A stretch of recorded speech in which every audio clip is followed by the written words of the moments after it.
Good evening, visitors. Welcome to the Australian War Memorial's last post ceremony. My name is Sandy Smith, and joining us today from the Australian Army is Chaplain Darren Cronshaw. We warmly welcome the family of Trooper George Henry Flood Gibson, whose story will be told shortly. We welcome the veterans who have served, those that are still serving, and the families that love and support them. The live stream of this ceremony is made possible by the Returned and Services League of Australia and the RSL and Services Clubs Association. We welcome members who are watching the broadcast of this ceremony across Australia. During this evening's ceremony, wreaths will be laid at the base of the Pool of Reflection by family, visitors to the memorial, and cadets on behalf of 37 Army Cadets Units, Albury-Wodonga. If you're able, I now invite you to please stand and join in singing the National Anthem.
For visitors who are able, please be seated.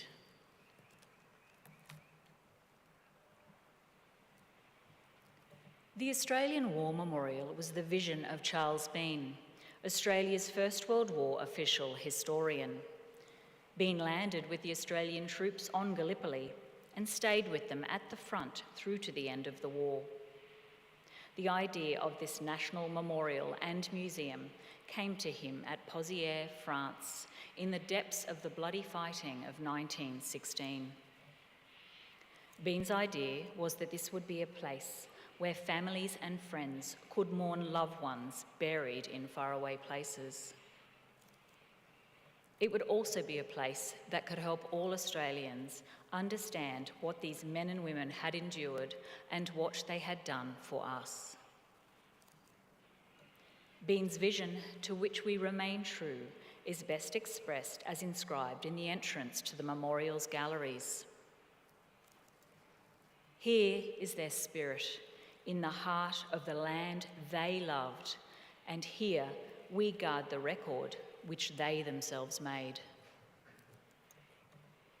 Tonight we'll read the story behind just one of those on the Roll of Honour, which lists the names of more than 103,000 men and women who have given their lives for us in war and on operations for more than a century.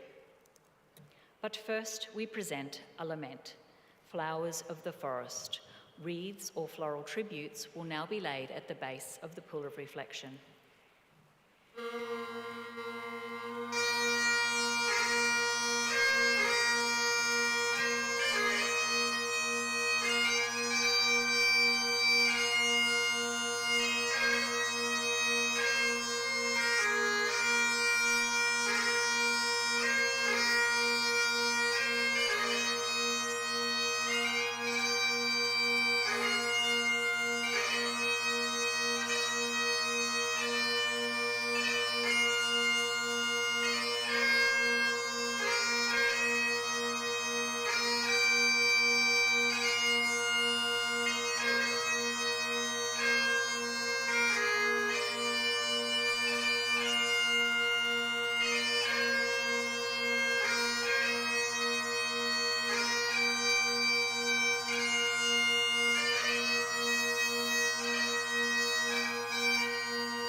Today we remember and pay tribute to Trooper George Henry Flood Gibson. George Gibson, known as Harry, was born in 1870 to George and Elizabeth Gibson near Dubbo in New South Wales. Little is known about his childhood. As a young man, he spent some time working as a stockman. He moved to Western Sydney and married Elizabeth Judd in 1894. And the couple had a daughter, Marion, in 1896. Tragedy struck the young family when Elizabeth died the next year, and Harry's father moved to the family home in Fairfield to help raise young Marion. In October 1899, the two Boer republics of Transvaal and the Orange Free State declared war on Britain and invaded the British South African colonies. The series of British defeats in South Africa caused a wave of patriotism in British colonies around the world, and all of the Australian colonies raised contingents of soldiers to send to the war. The Boer forces were all mounted on horseback, and so to counter Boer mobility, British commanders soon realised that they required mounted infantry who could live in the bush.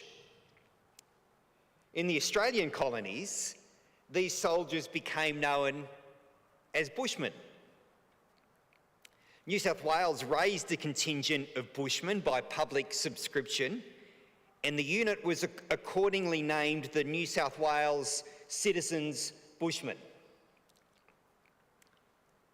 In February 1900, Gibson volunteered for service in the Citizens Bushmen and was accepted into A Squadron.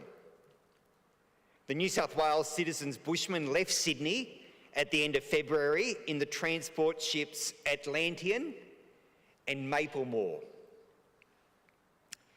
In early April, the men and their horses landed at Beira in modern-day Mozambique before travelling on a newly built railway inland to Marondera in present-day Zimbabwe.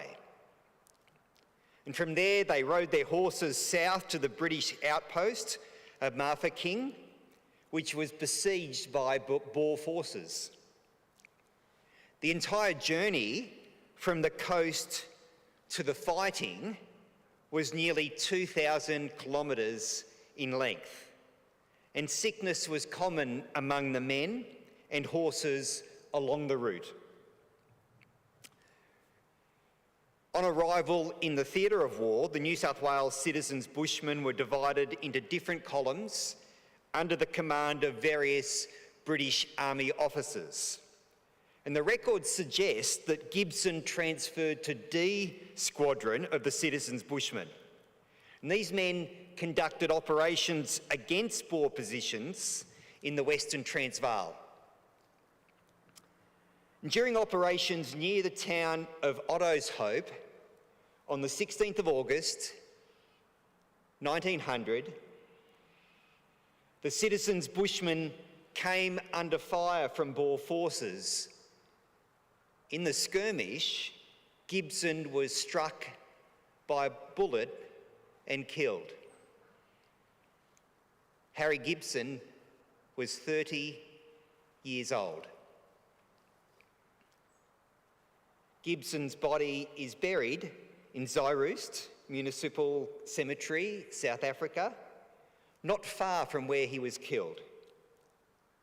In 1904, in Parramatta, the local community erected a memorial to soldiers of the district that had died in the war. Trooper Gibson's name is inscribed on the Parramatta Boer War Memorial. Harry's younger brother also served in the South African War.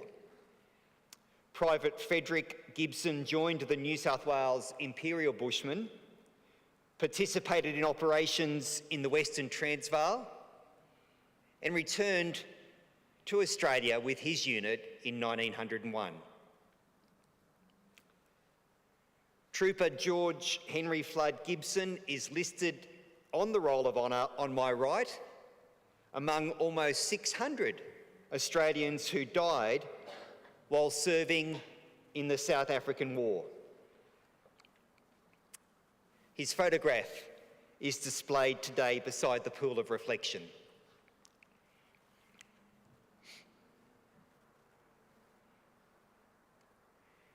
This is but one of the many stories of service and sacrifice told here at the Australian War Memorial. We now remember Trooper George Henry Flood Gibson, who gave his life for us, for his country, and in the hope of a better world.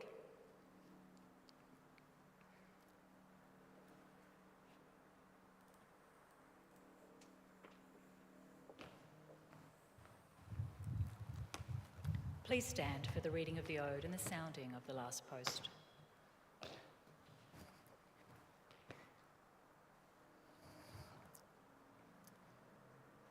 They shall grow not old, as we that are left grow old. Age shall not weary them, nor the years condemn. At the going down of the sun, and in the morning, we will remember them. We will remember them.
Lest we forget.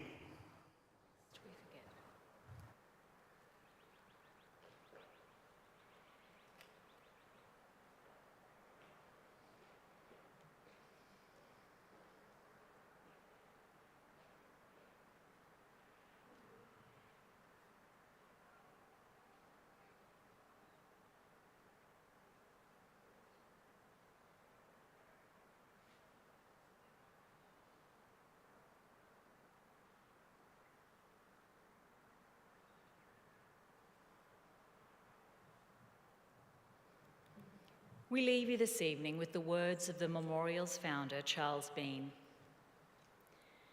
Many a man lying out there at Poziere or in the low scrub at Gallipoli with his poor, tired senses barely working through the fever of his brain has thought in his last moments, well, it's over.